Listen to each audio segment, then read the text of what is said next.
Gracias, presidenta. Secretaria doctora Olga María del Carmen Sánchez Cordero, secretaria de Gobernación. Hoy estamos ante un ejercicio democrático republicano de rendición de cuentas y por supuesto que debe de haber críticas, debe de haber señalamientos en el marco de la ley del respeto y que no podemos ubicarnos en el blanco y negro porque también hay matices. Y creo que aquí es donde hemos estado entrando una confrontación que todos los días inicia en la mañanera. O eres liberal o eres conservador. O estás conmigo o contra mí. Y esa parte es la que pone, me parece a mí, en una disonancia. La trayectoria, las convicciones, el trabajo, lo que usted cree como secretaria de Gobernación, versus las convicciones del gobierno de la República y concretamente del presidente. Me preocupó, y es un señalamiento inicial, que en su primera intervención comentó usted y hizo énfasis en que se respeta el derecho de la libertad de expresión. Y era énfasis como si fuera una concesión graciosa. En cualquier democracia eso es natural. Pero más me preocupó la justificación sutil para decir que se tiene derecho a defenderse y para defender la confrontación que el presidente tiene con varios medios. Yo creo, secretaria, en su preocupación por varios temas, creo que es sincera. El tema de la mujer, por supuesto, uno lo tiene que acreditar.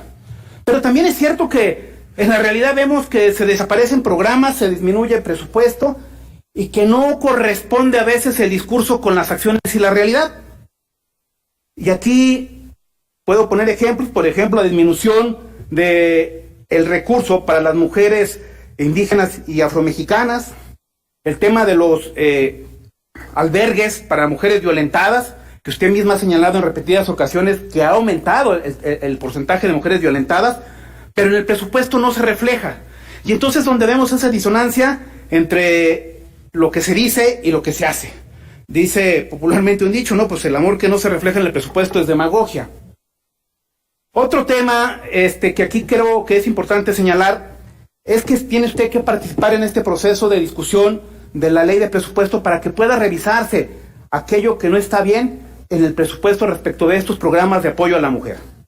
También preguntarle, ¿qué está pasando en nuestra frontera sur? La participación del Instituto Nacional de Migración, de las Fuerzas Armadas, de la Guardia Nacional, este programa de drones, hacen que en la realidad, aunque se niegue en el discurso, de México un tercer país seguro. Y creo que no nos corresponde estarle haciendo el trabajo sucio al gobierno de los Estados Unidos.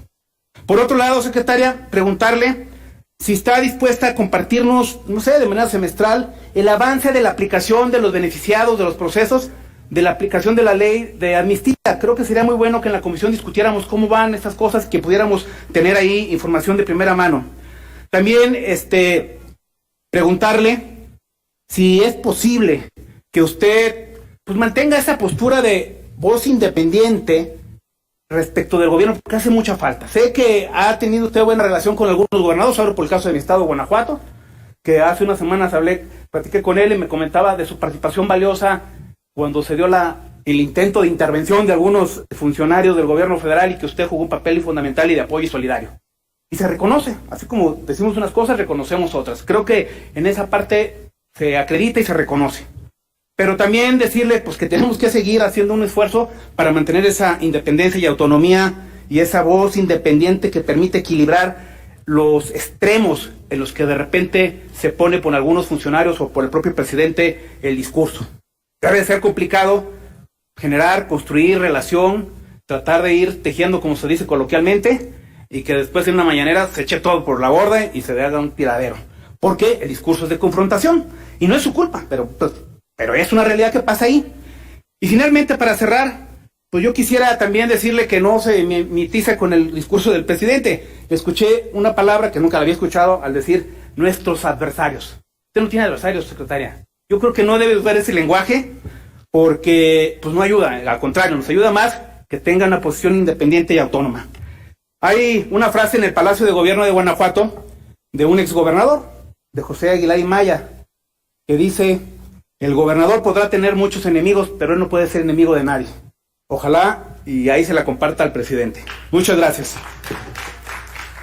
A ver, yo quisiera compartir con ustedes algunas cifras, porque pareciera que en el tema de la atención a las acciones emprendidas para prevenir y erradicar las violencias contra las mujeres no se tienen muy claros. Miren ustedes, yo les quiero compartir.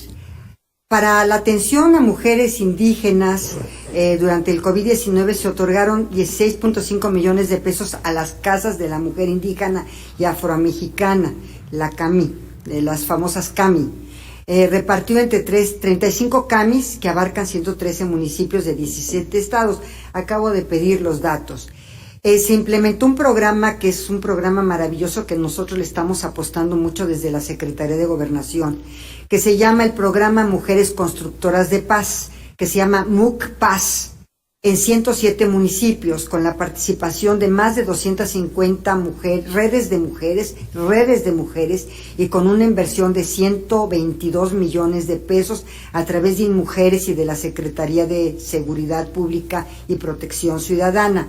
Asimismo, se agilizó la entrega de recursos a los refugios desde Indesol y en 2020 se entregaron 75 millones más que el año anterior, apoyando así a 95 proyectos, 34 centros externos y 61 refugios, los cuales han atendido a más de 19,000 personas.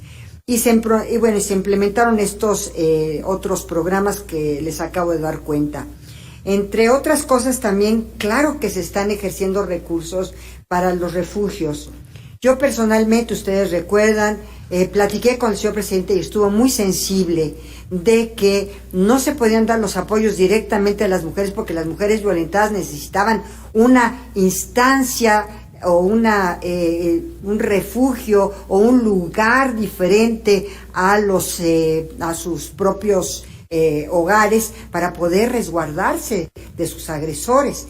Que quiero compartirles algo, lo que estamos nosotros promoviendo desde la Secretaría de Gobernación es que sea el agresor quien salga del hogar y no la mujer con todo hijos porque esté en una situación de mucha vulnerabilidad que salga del hogar. Entonces lo que estamos procurando y las modificaciones legales que tengamos que hacer y que estamos promoviendo es precisamente que sea el agresor quien salga del hogar de la familia, de la casa.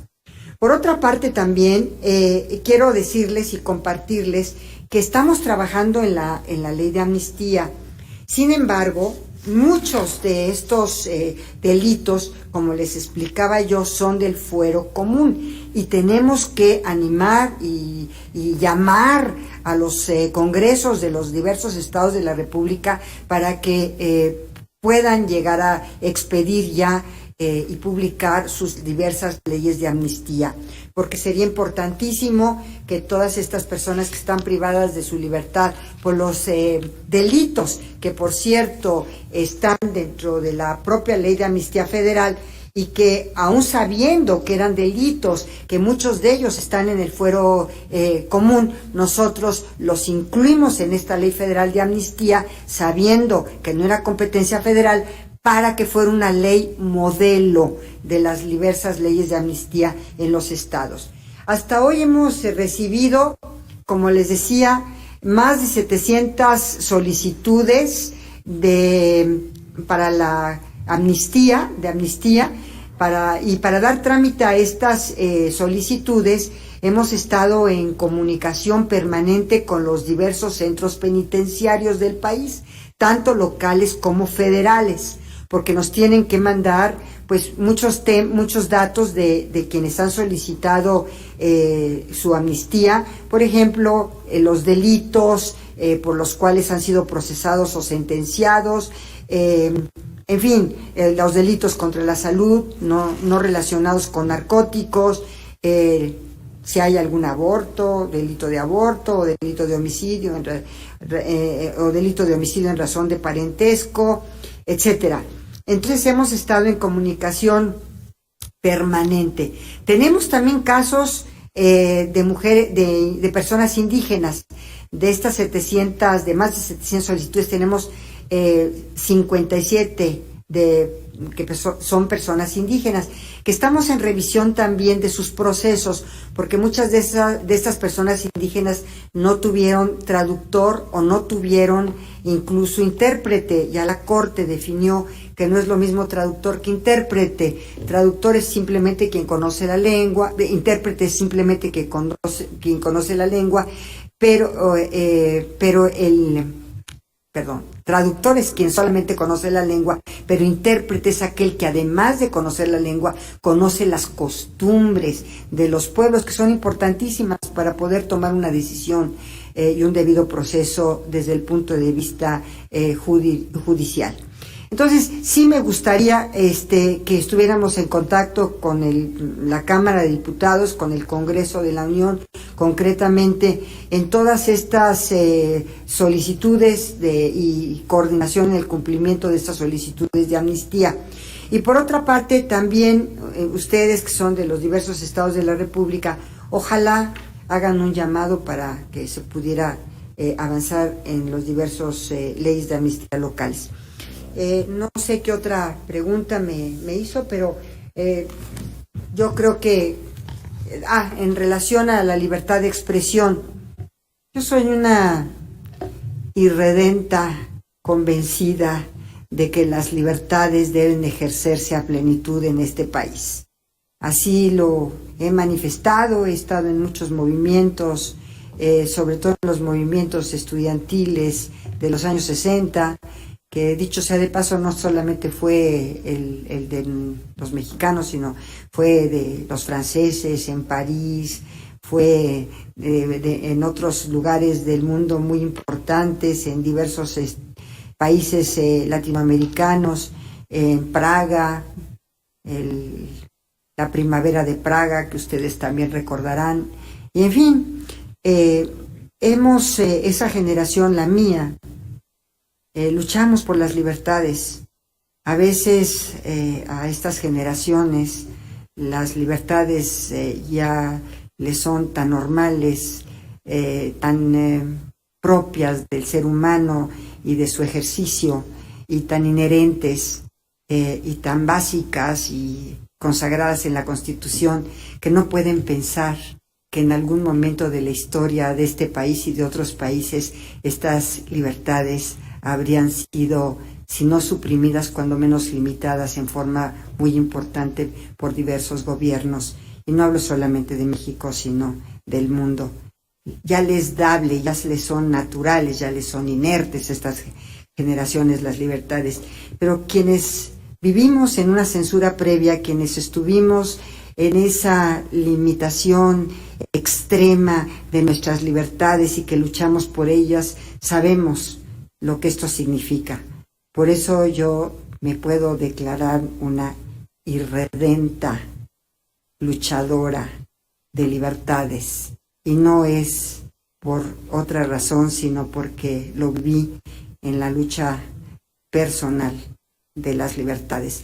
Y decirles que, de verdad, y lo comparto en relación a lo que me acaba de decir el diputado, yo creo que en este país y en este gobierno la libertad de expresión es irrestricta. Todo mundo puede decir lo que quiera decir. Es más, los intelectuales escribieron su carta con toda la libertad que este gobierno les da para escribir la carta y la comunicación que quieran escribir. Y nosotros, como servidores públicos, y está sobre la mesa, también ejercemos nuestra libertad de expresión. Y también tenemos la libertad de expresión para contestar los reclamos o las discrepancias, pero siempre con argumentos, siempre fundadas, motivadas nuestras discrepancias, y desde luego bienvenida la libertad de expresión en este siglo XXI, por la que luchamos muchos en la mitad del siglo pasado. Muchas gracias.